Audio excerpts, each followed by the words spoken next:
Hello Jain friends, स्वागत है आपका मेरी एक और नई यूट्यूब वीडियो में। जैसा कि आपको पता ही है, वनडे एग्ज़ाम से रिलेटेड और जो हमारी उत्तराखंड पुलिस कांस्टेबल की जो भर्ती चल रही है, इससे रिलेटेड मैं काफ़ी वीडियो अपने चैनल पे डाल चुका हूँ, जो भी उत्तराखंड पुलिस से रिलेटेड है, जैसे कि डॉक्यूमेंट वेरिफिकेशन हो गया, मेडिकल से संबंधित वीडियो है और भी बहुत सी वीडियो हैं। अगर आपने अभी तक नहीं देखी हैं तो जाइए, देखिए और अपनी अपनी राय दीजिए। और बात करते हैं आज की वीडियो की, तो आज की वीडियो का जो टॉपिक रहेगा, 2 इम्पोर्टेंट टॉपिक जो मुझे बहुत ज़्यादा मैसेज आए, बहुत ज़्यादा कमेंट आए। सबसे पहला तो ये है कि जो अगली भर्ती है, जिस भर्ती की हम बात कर रहे हैं, अगली जो भर्तियाँ आनी हैं, एक तो कांस्टेबल की भर्ती हो गई और उसी के साथ-साथ सब इंस्पेक्टर की जो भर्ती है, तो ये भर्ती कब तक आएँगी? कुछ इनकी संभावित डेट या संभावित महीना जो भी आप कहना चाहें, तो इस बारे में बताने के लिए बहुत लोगों ने मुझे मैसेज किया और कमेंट भी आए बहुत लोगों के। तो इस पे एक हम बात करेंगे और दूसरा हम बात करेंगे जो हमारी एग्ज़ाम की स्ट्रैटेजी रहेगी। मतलब कि ऑनलाइन सही रहेगा, ऑफ़लाइन सही रहेगा और बहुत लोग कह रहे हैं कि हम शुरुआत नहीं कर पा रहे हैं। तो इस बारे में हम खुल के थोड़ी बहुत बात करेंगे, तो यही हमारी आज की वीडियो का जो है टॉपिक रहने वाला है। तो चलिए बात करते हैं, जो पहला टॉपिक है कि ये जो भर्ती है, भर्तियाँ कब तक आनी हैं? तो देखिए, मैं एक आपको फ़िक्स डेट तो और फ़िक्स महीना मैं बता नहीं सकता। अगर कोई ये बता रहा है तो मेरे हिसाब से वो गलत बता रहा है आपको। ये तो मेरे ख़्याल से भी आयोग को खुद नहीं पता कि भर्ती कब तक आएगी। तो एक अनुमान जो हम लगा रहे हैं, जो सभी लोग अनुमान लगा रहे हैं, क्योंकि कुछ टाइम पहले आपने हमारे जो आईजी साहब हैं उनकी प्रेस कॉन्फ्रेंस आपने देखी होगी। तो उसपे आयोग को कुछ प्रस्ताव भेजे गए हैं, जैसे समथिंग 800 कांस्टेबल के और 200 सब इंस्पेक्टर के जो प्रस्ताव भेजे गए हैं। तो आप ये मानिए कि जनवरी के आसपास ये प्रस्ताव भेजा गया है, तो उम्मीद ये लगाई जा रही है कि साल के लास्ट तक इसका नोटिफ़िकेशन आ जाएगा। तो ये एक अनुमान है और ये इसलिए भी अनुमान बहुत ज़्यादा लगाया जा रहा है क्योंकि अगले साल है, इलेक्शन आने हैं। तो सभी को पता है जो इलेक्शन का साल होता है उससे पहले जो है वैकेंसी बहुत ज़्यादा आनी होती हैं। तो ये कह सकते हैं कि साल के लास्ट तक भर्ती आ ही जाएगी, मतलब आनी चाहिए बहुत लोगों के हिसाब से। तो आनी चाहिए इस साल के लास्ट तक और देखते हैं क्या उम्मीद की जाती है, क्या देखते हैं क्या होता है आगे। ये तो फिर आयोग के ऊपर डिपेंड है, किस तरह से एग्ज़ाम कैलेंडर आता है। अप्रैल में ये सब क्लियर हो जाना है कि कब तक भर्ती आएगी, कब तक नोटिफ़िकेशन आएँगे। इसके बाद मैं ये कहना चाहता हूँ कि बहुत लोगों का ये क्वेश्चन है, जैसे मैं अभी जिसके ऊपर बात हुई कि कब तक भर्ती आएगी। तो मैं ये कहूँगा कि जब भी भर्ती आए, भर्ती का एक जो है प्रस्ताव भेजा गया है, तो भर्ती तो आनी है, लेकिन नोटिफ़िकेशन आयोग के द्वारा जारी किया जाना है। तो जो भी नए स्टूडेंट हैं, जो नए एस्पिरेंट हैं, उनको जितना ज़्यादा टाइम मिल जाए वो सही रहेगा।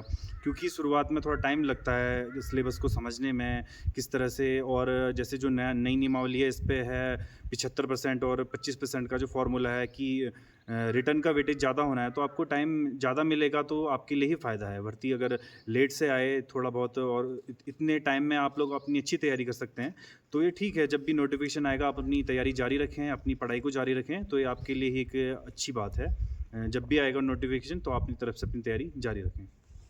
तो आगे बात करते हैं, जैसे 2 टॉपिक और आते हैं। सबसे पहले जो आप लोगों के ही क्वेश्चन थे, मैं उसी के हिसाब से बात कर रहा हूँ। तो पहला क्वेश्चन था कि ऑफ़लाइन सही रहेगा, ऑनलाइन सही रहेगा? कोई हम कोर्स परचेज़ कर ले वो हमारे लिए सही रहेगा या किताब से सही रहेगा? और दूसरा ये कि जो नए एस्पिरेंट हैं उनके साथ दिक्कत ये आ रही है कि वो कह रहे हैं कि हम पढ़ रहे हैं, हमें याद नहीं हो रहा। तो पहली चीज़ ये रहेगी कि ऑफ़लाइन सही रहेगा या ऑनलाइन सही रहेगा?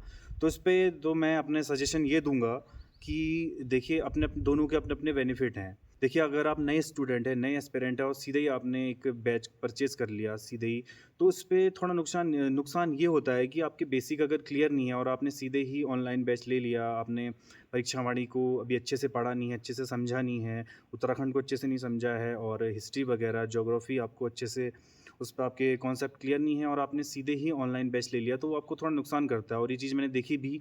एक ने बोला था कि मैंने ₹1100 का बैच परचेज़ किया है, लेकिन वहाँ पे अब थोड़ा-सा कन्फ्यूज़ हो रहा है, वो उसको समझ नहीं आ रहा। तो मैंने उससे यही बोला कि सबसे पहले तो आप बुक से ही स्टार्ट कीजिए और मैं सबसे ये कहना चाहूँगा कि आप लोग बुक से स्टार्ट कीजिए। उसके बाद कुछ टाइम बाद जब आपको थोड़ा बहुत सिलेबस की नॉलेज हो जाए और पता चल जाए कि किस तरह से पढ़ना है, तो उसके बाद आप ऑनलाइन प्लेटफ़ॉर्म की तरफ जाइए। और दूसरी बात, जैसे सिलेबस की बात आए, तो हमेशा मैं तो ये कहूँगा सिलेबस को समझना बहुत ज़रूरी है। जैसे सिलेबस को आप समझिए कि क्या आपका सिलेबस है, हिंदी हो गई आपकी उत्तराखंड, क्या-क्या टॉपिक आपके सिलेबस में है। मतलब कि इतना तो पता होना चाहिए कि अगर आप एग्ज़ाम में बैठे हैं तो आपके सामने ये सिचुएशन ना आए कि ये क्वेश्चन कहाँ से आ गया। मतलब एकदम से वो क्वेश्चन आपको सरप्राइज़ ना करे। तो इतना आपको सिलेबस का पता होना चाहिए। बाकी सिलेबस का तो ये है कि पूरा सिलेबस कभी कवर हो नहीं पाता है। मतलब जितने भी टॉपिक हैं सिलेबस के, आपको ये पता रहना चाहिए कि मेरा सिलेबस ये है और मुझे ये पढ़ना है। तो इतना पता होना चाहिए आपको। और अगला ये है कि थोड़ा मेरे ख़्याल से आप लोगों में मोटिवेशन की कमी हो रही है। बहुत लोग कह रहे हैं कि लोग 2 साल 3 साल से पढ़ रहे हैं और क्या मैं 1 साल में कवर कर लूँगा? ये तो 2 लोगों के मैसेज आए थे मुझे। सेम सेम उन्होंने यही क्वेश्चन किया था कि लोग तो 2 साल 3 साल से तैयारी कर रहे हैं और हम क्या अभी से शुरू करें तो कर सकते हैं। तो देखिए इस तरह से ये सोच रख के अपना मोरल डाउन नहीं करना है कि कोई इतना पढ़ रहा है, कोई कितना पढ़ रहा है। आपको अपना पता होना चाहिए, अपने सिलेबस का पता होना चाहिए। ऐसा कुछ नहीं है कि लोग 2 साल से पढ़ रहे हैं तो उनका हो जाएगा और आप सिर्फ 6-7 महीने पढ़ रहे हैं, आपका नहीं होगा। वन डे एग्ज़ाम में कुछ क्लैरिटी नहीं होती है। क्या पता जो आपने पढ़ा है वही एग्ज़ाम में आए। तो ये पॉज़िटिविटी अपने अंदर लानी है और इस तरह से अपनी तैयारी करनी है। और दूसरा ये है कि अगर शुरुआत कर रहे हैं, सीधी-सी बात है, आप शुरुआत कर रहे हैं, नए एस्पिरेंट हैं तो याद होने में थोड़ा समझने में टाइम लगता ही है। तो इस पे आप थोड़ा घबराएँ ना। खुद को टाइम दें, खुद को थोड़ा टाइम दें, थोड़ा सिलेबस को टाइम दें। सिलेबस काफ़ी लंबा है। कोई भी सिलेबस आप देखो, वन डे एग्ज़ाम का देखो या कोई बड़े एग्ज़ाम का देखो, सिलेबस हर कोई बड़ा ही होता है। अगर आपने अभी तक सिलेबस देखा नहीं है, पुराना सिलेबस एक बार देखें, किसी के पास बहुतों के पास पड़ा होता है, तो सिलेबस एक बार देखें जो हिंदी का है, जो नॉर्मल मतलब हमारा वन डे एग्ज़ाम का जो सिलेबस है उसको देखो एक बार, उसको आप लोग समझें अच्छे से, तो आपको समझ में आएगा कि मुझे ये पढ़ना है, मैं इस तरीके से पढ़ रहा हूँ।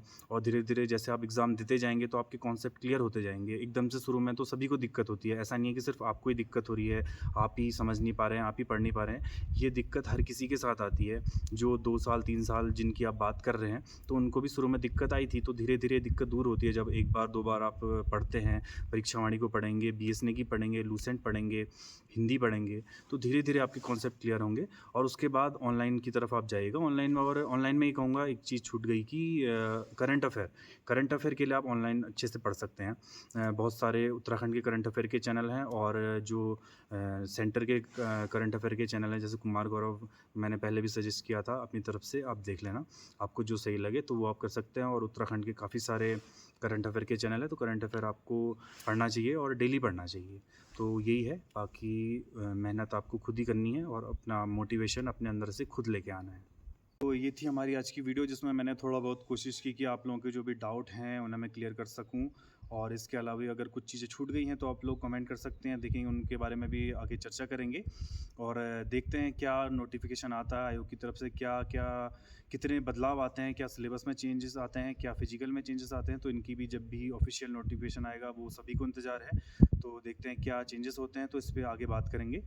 बाकी डिस्क्रिप्शन में मैं अपने सोशल मीडिया हैंडल को मेंशन कर दूंगा, अगर आप चाहें तो मुझे वहाँ फॉलो कर सकते हैं, मुझे डीएम कर सकते हैं, जो भी क्वेरी है आपकी, जो भी इसके अलावा कुछ अगर छूट रहा हो तो आप लोग बता सकते हैं।